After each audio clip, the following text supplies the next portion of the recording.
Well, I think the one thing that discipline definitely does help you with is it helps you get things done. And when you get things done, when you actually do things, you have more success. If you have more success, and sometimes a big part of success is just not being fucking lazy and just doing it. Yeah. That's like 90% of it is just showing up. Get there and start working. Like, you're not going to feel perfect every day. If I only worked out when I felt good, I'd be a fat fuck. Because there's a lot of days I don't want to do it. It's pretty much the same with everybody that actually gets good at something. There's got to be those days you push through, and they're probably going to be more numerous than the days you don't. And so the benefit of discipline in my eyes has always been that through discipline I get things done. Yeah. I always say that I'm like the most lazy, disciplined person I know, because I don't want to do it. Yeah, but I always do. One of the big problems is sitting down and doing the work. Mm-hmm. And you got to, and Pressfield talks about that in the most concise and beautiful way. And he labels it like an enemy. He calls it resistance. Mm-hmm. And that you have to sit down, you have to overcome resistance, and that the pro goes to work. And it doesn't matter if you're sick, it doesn't matter if you have kids, it doesn't matter what, you're a pro and you go to work. And that just, it puts it in your head that this is what I do. This is what, and you have pride in that. And then when you are in front of that keyboard and you look down at the count, it says, I got 1,000 words today. I put 1,000 words in. You're doing the work. Yeah. And out of that work, gems blossom. Yeah. Little things, but you might have a day where you just write nothing but dog shit. So what? Show up again tomorrow. And tomorrow out of that dog shit, a flower will emerge. You never know. And that's the only way to develop real, to really develop your potential 100% in anything, whether it's as an author or even as a martial artist. There's a lot of creativity in martial arts. To be a great striker, you have to be creative, because you have to develop patterns or execute patterns that aren't going to be perceived. This idea that life is hard is something you're supposed to shield from them. It's so silly. And, I've had this conversation with my friends, because everybody that I know that's interesting had a fucked up life. But now we have kids, and the last thing we want is our kids to have a fucked up life. So we put our kids in these good schools, we live in these nice neighborhoods, everybody eats healthy, and there's no fucking domestic violence, and everybody seems, it's so different than all of our lives. And we were talking about it, me and Brian Callen were actually talking about it, look, we all had fucked up childhoods, and everybody we know had fucked up childhoods. And they're all interesting, but I don't want my kids to be boring, but I also want them to be safe.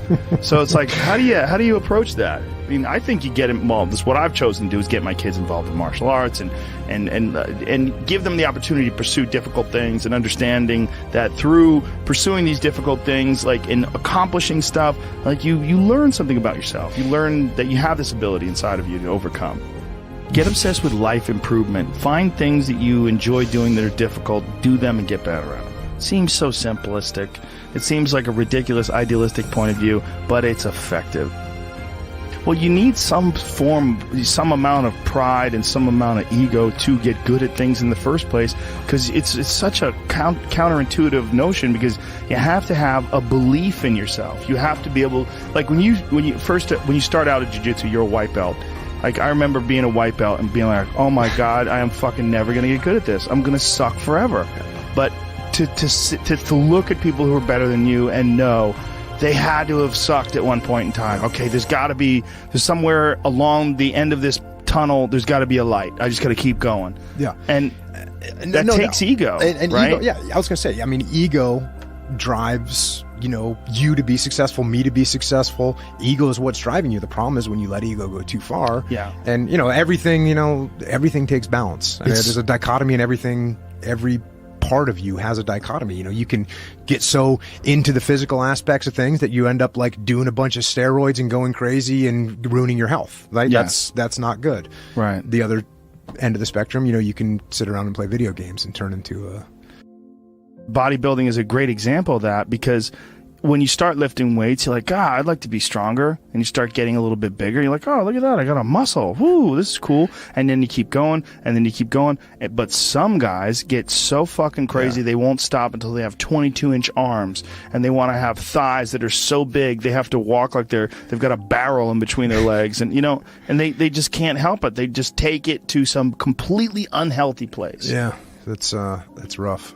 Yeah, well, it's just the nature of trying to get good at something. You got to recognize what's good and what is just fucking insane. For some people especially, they're just experiencing way too much pressure. And that pressure, a lot of times, it's just an imbalance in perspective. And some of it's I was talking to this mom once. Her daughter does gymnastics with my daughter, and we were talking about kids killing themselves where she used to live.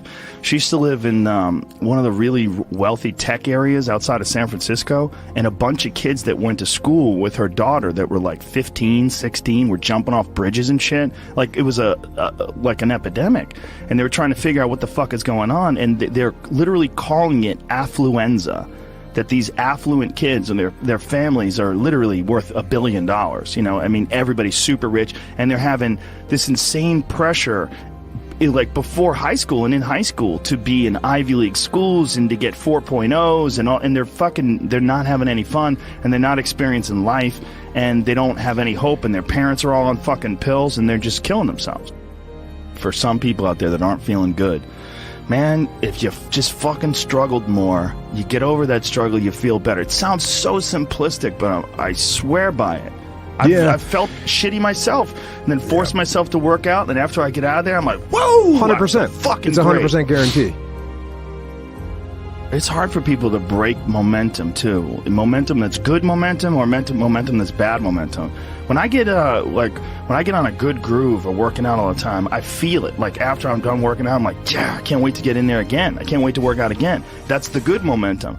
But then there's that bad momentum, like you get injured or something like that, and you can't do anything for a couple of weeks, and then to try to get that kickstart that motor up again, it's hard to get momentum.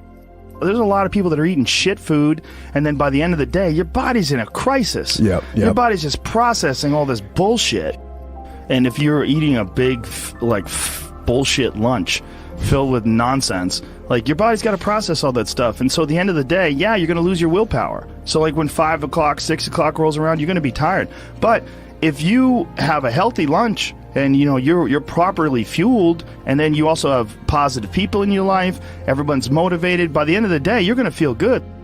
Whatever the fuck your thing is, just go and do it. Just force yourself to do it. And if you feel like shit because you ate lunch, then your lunch was, filled with bullshit, well then, hey dummy, don't eat shitty lunch tomorrow. Tomorrow try a nice salad. Yeah. Try a salad with some salmon and see how you feel then. You're like, hey, I feel way better today at 6 o'clock. Duh. Yeah. Now your decision making will be better. Like people don't understand how significant it is. Like all these little decisions, those are like that's the path for the rest of your existence on Earth.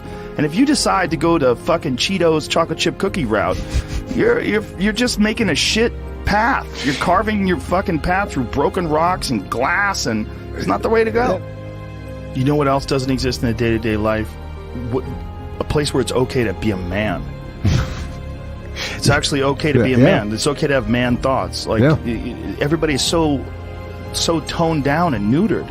It's like human resources and corporate life has watered down people's natural behavior to the point where people are just dying on the inside, sitting in these fucking cubicles, rotting, just freaking the fuck out, having all these thoughts they can't entertain, having to pretend to be someone they are not all day long, putting on this bullshit way of talking, this fake way of thinking.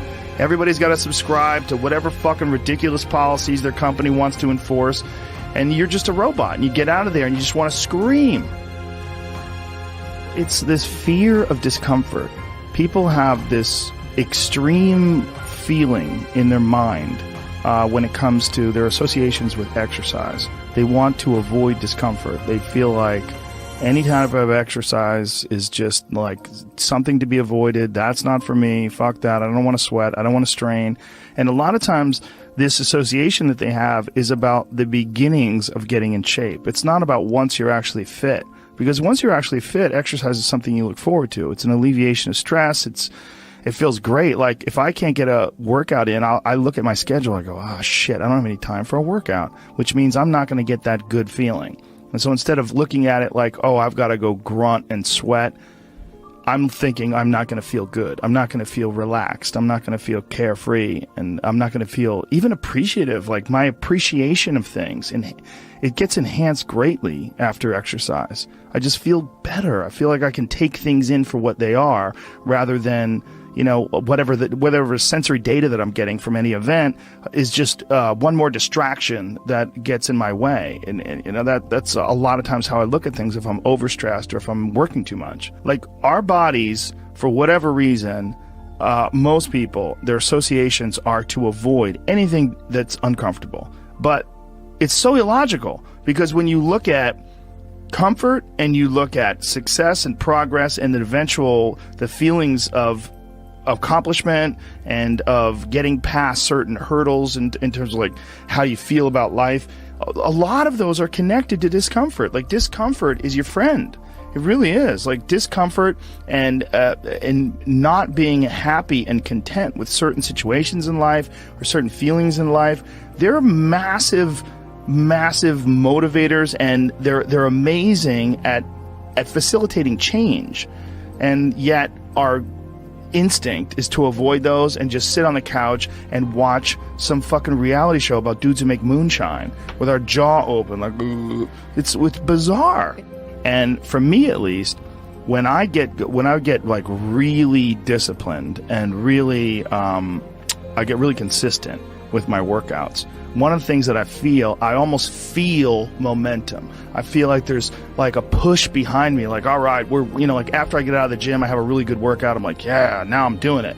I'm doing it all the time now. And I'm looking forward to the next time. And it makes that resistance much weaker, and it makes my motivation and my discipline much stronger.